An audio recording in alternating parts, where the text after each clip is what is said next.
Garda Revolusi Iran terus meluncurkan serangan drone ke arah target Israel dan aset militer Amerika di Teluk sebagai bagian operasi True Promise 4. Konflik kali ini menjadi ajang unjuk kecanggihan perang nirawak 3 negara. Drone militer andalan Amerika merupakan drone tempur, drone pengintai, drone taktis hingga drone berbasis kapal induk. Sayangnya drone-drone andalan Amerika ini merupakan drone berbiaya fantastis. Untuk drone tempur MQ-9 Reaper misalnya, biaya per unit 300 miliar hingga 600 miliar rupiah. Sementara drone pengintai Northrop Grumman bernilai lebih dari 3 triliun rupiah per unit. Nilai drone tersebut belum termasuk biaya operasionalnya sekitar 53 juta rupiah per jam. Sementara militer Israel IDF lebih mengandalkan drone pertahanan dengan kecanggihan untuk mendukung operasi militernya. Drone yang menjadi andalan IDF salah satunya drone buatan Elbit System Hermes 900 yang bisa terbang non-stop hingga 36 jam. Harga produksinya 280 hingga 460 miliar rupiah, belum termasuk biaya operasional sekitar 130 juta rupiah per jam. Berbeda dengan Amerika dan Israel yang menggunakan drone dengan nilai fantastis, Iran yang puluhan tahun diembargo justru berhasil mengembangkan drone murah dan punya akurasi tinggi. Salah satu drone andalan Iran, Shahid 136, drone kamikaze Iran ini merupakan drone tempur disebut-sebut sebagai senjata AK-47 udara. Drone ini sulit dideteksi radar, efisien, dirancang sekali pakai, meledak saat mengenai target. Apalagi drone ini tergolong murah, 300 hingga 800 juta rupiah per unit. Namun untuk mencegat satu drone murah Iran, Israel dan Amerika mengeluarkan biaya tak sebanding hingga miliaran rupiah. Padahal sekali serang, Iran mampu meluncurkan ratusan drone.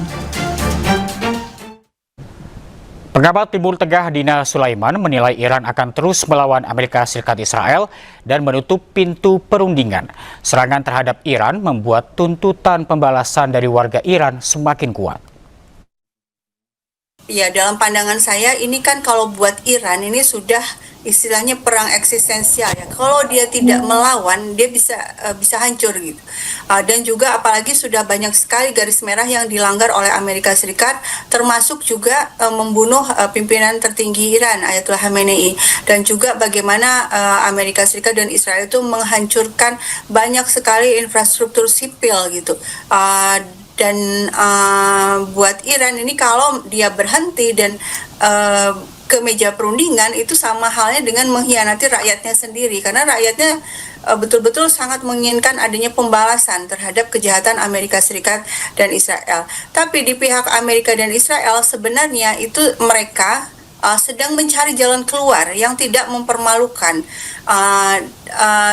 Kelihatannya ada dua strategi yang mereka lakukan. Yang pertama, terus membombardir Iran, berharap Iran dengan situasi yang sangat berat akhirnya menyatakan minta berhenti perang gitu.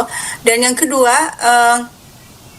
ini ya, mencari cara supaya memang perang akan berhenti, gencatan senjata gitu, tapi bukan dari mereka juga yang memberikan pernyataan terdahulu, sehingga berusaha menggunakan negara-negara ketiga di back channel diplomasi ya, negara-negara lain di balik layar, gimana caranya supaya membujuk Iran agar mau untuk berhenti.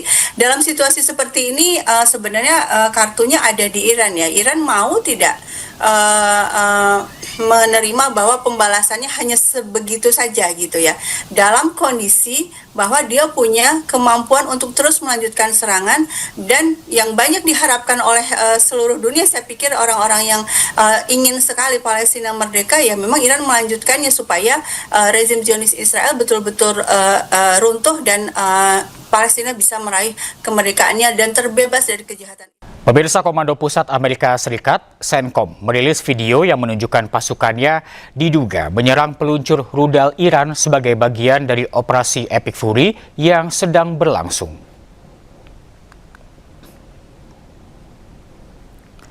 Rekaman video menunjukkan serangan yang diklaim Amerika Serikat sebagai kendaraan militer. Tanggal dan lokasi pasti serangan dalam video tidak dapat diverifikasi secara independen. Sebelumnya, CENTCOM mengatakan bahwa pasukan Amerika Serikat telah menyerang lebih dari 5.000 target di Iran dan merusak atau menghancurkan lebih dari 50 kapal Iran dalam 10 hari pertama operasi tersebut.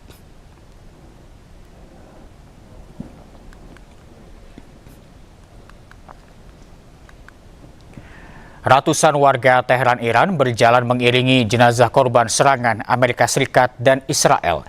Hingga kini jumlah warga Iran yang tewas akibat serangan Amerika Serikat dan Israel mencapai 1.333 jiwa. Ratusan warga Teheran berkumpul pada hari Senin kemarin untuk berduka atas para korban serangan udara Amerika dan Israel.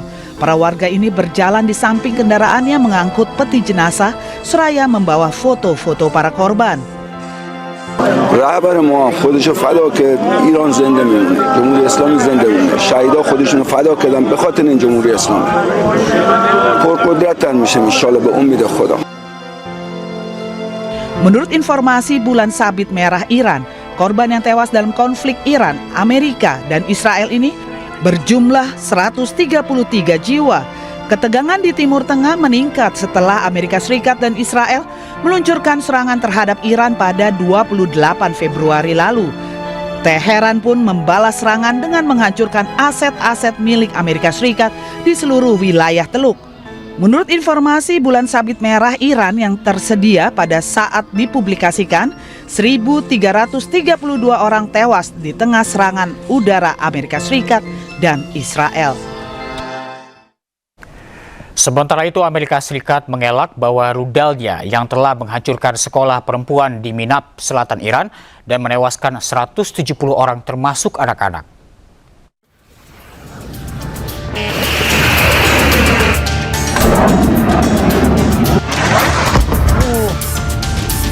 Serangan rudal Tomahawk menghancurkan sebuah sekolah perempuan di Iran. Pihak Amerika Serikat dinilai sebagai pihak yang paling bertanggung jawab atas serangan ini.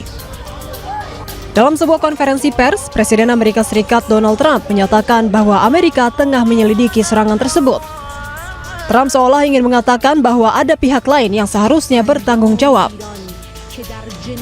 Tomahawk missile likely destroyed that Iranian girls' school. So will the U.S. accept any responsibility? Well, I for haven't that strike? seen it, and I will say that the Tomahawk, which is one of the most powerful weapons around, is used by, is sold and used by other countries, you know that. And whether it's Iran, who also has some Tomahawks, I wish they had more, but whether it's Iran or somebody else, the fact that a Tomahawk is very generic, it's sold to other countries, but that's being investigated right now.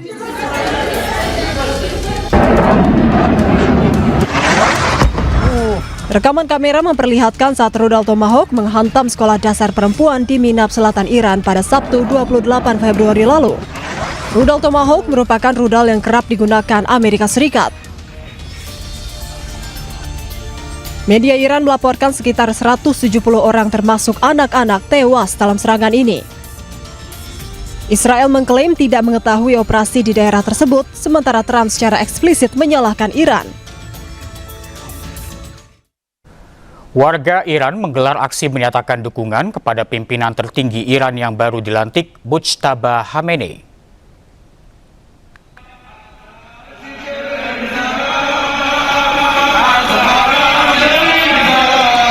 Di kota Karaj, massa berkumpul sambil mengibarkan bendera nasional Iran dan meneriakkan slogan politik yang mengecam Amerika Serikat dan Israel.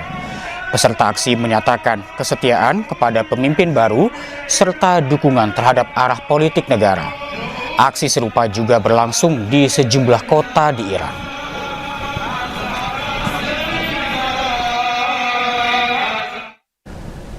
Mujtaba Khamenei ditunjuk sebagai pemimpin tertinggi Iran, menggantikan sang ayah yang telah wafat, Ayatullah Ali Khamenei.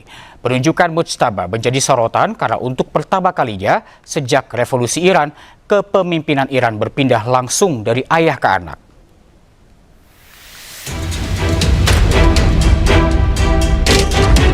Mujtaba Khamenei, nama ini akhirnya disahkan untuk menggantikan posisi ayahnya, pemimpin tertinggi Iran, Ayatollah Ali Khamenei, yang telah wafat pada 28 Februari 2026 lalu. Mujtaba merupakan anak kedua dari 6 bersaudara. Kakak pertamanya bernama Mostafa Khamenei. Mujtaba Khamenei lahir pada 8 September 1969 di kota Mashhad. Ia tumbuh dalam keluarga ulama yang punya peran penting dalam sejarah modern Iran. Mojtaba menempuh pendidikan agama di kota suci Qom, pusat Islam Syiah terbesar di negara tersebut. Selama ayahnya menjadi pemimpin tertinggi di Iran, Mojtaba Khamenei disebut-sebut cukup berperan di balik layar kekuasaan. Ia dianggap sebagai penghubung antara lingkaran kekuasaan dengan lembaga keamanan negara, termasuk Korps Garda Revolusi Iran atau ARGC. Di Iran, status keulamaan Mojtaba Khamenei adalah ulama Syiah tingkat menengah. Hingga sekarang, ia belum dianggap sebagai ayatollah besar. Tetapi ayahnya, Ayatollah Ali Khamenei, awalnya juga bukan ayatollah besar saat dipilih pada tahun 1989. Tetapi mendiang Ayatollah Ali Khamenei kemudian dinaikkan status keagamaannya setelah terpilih. Amerika Serikat kecewa atas terpilihnya Mojtaba Khamenei sebagai pemimpin tertinggi Iran. Sementara itu, pemerintah Cina mengingatkan Amerika Serikat untuk tidak ikut campur dalam pemilihan pemimpin Iran.